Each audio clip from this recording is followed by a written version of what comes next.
Hey guys, welcome back to another video. Today I'm going to be using the Amazon Locker for the first time. Everyone use this. I think I'm going to use this today for the first time with you guys. So let's go.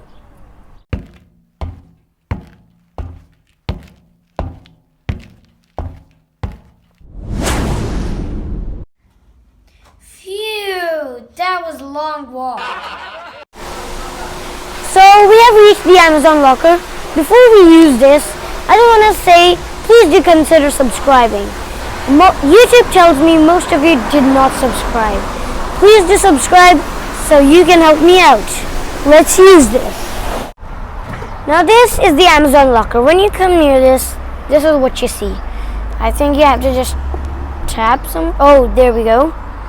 So now I have this barcode and the pickup code, so I can either use the scan code or else the pickup code. So I think I'm gonna use the barcode. I think you have to scan this like right here. Code accepted. Please step back. Your locker is open. Whoa! What? Wow! What is this?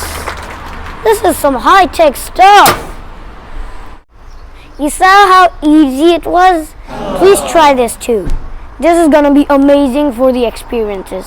See ya!